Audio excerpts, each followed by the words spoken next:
All right, Steve, so if we're looking at this and we're trying to get 3 days and 3 nights from Good Friday to Easter Sunday, which this top three boxes represent a Good Friday, Saturday, Easter Sunday morning, it just doesn't work. 3 days, 3 nights, doesn't work. You've got that best one day and part of another night into the morning.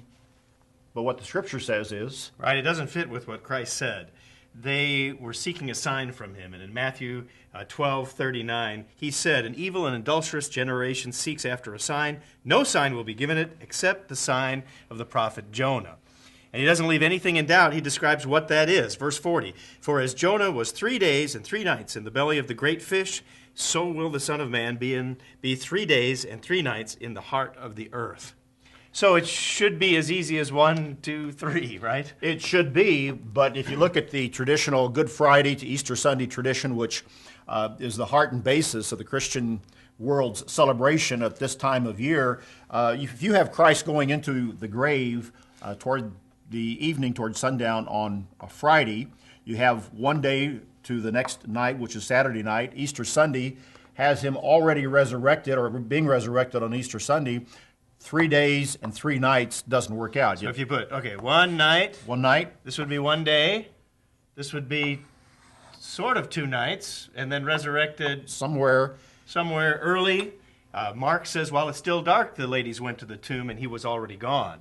So even before sunrise. So how does that add up to 3 days and 3 nights? Really just 1 day and parts of 2 nights. It doesn't add up, and it should add up because what Jesus said was the one sign of his messiahship would be, as we read in Matthew chapter 12, verses 39 and 40, was that he would be in the grave 3 days and 3 nights. And it gave the same sign as that of Jonah. And that was the sign that he was the Messiah. There is, however, a better and an accurate New Testament chronology that has Christ being killed on Wednesday, being put into the grave just before sundown, which the Scriptures show was a Sabbath.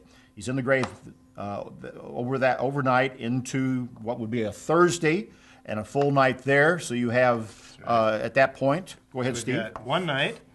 And then you have... And the 1 day on Thursday day. And another night. And another night on Thursday night. And then on Friday would be another day. So that would be a 2nd day. And then another night. Another night, that would be the 3rd night. Now what about the 3rd day? We come into a Saturday, which is the 3rd day.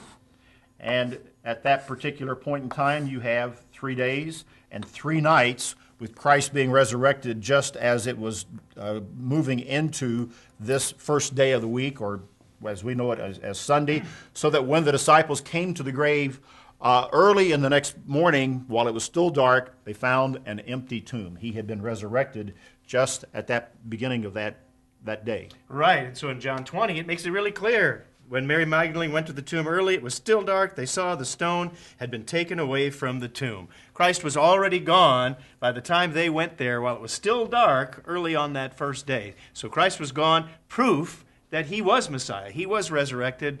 And when you add it up, it is as easy as this 1, 2, 3. This particular tradition here of the Good Friday, Easter Sunday doesn't work. The only New Testament chronology that you can find to match up to the words of Jesus Christ is having him in the grave by Wednesday at sundown and then being resurrected at the end of the 3rd day and 3rd night by Saturday evening. And that works, and that is the proof that you have a Messiah. And there's a lot to this. You can check this out, add it up yourself, look at the details, look at all the different references. And you can't come to really any other conclusion if you're really honest with yourself on adding it up. 1, 2, 3 does make sense. That's BTJ Daily. Join us next time.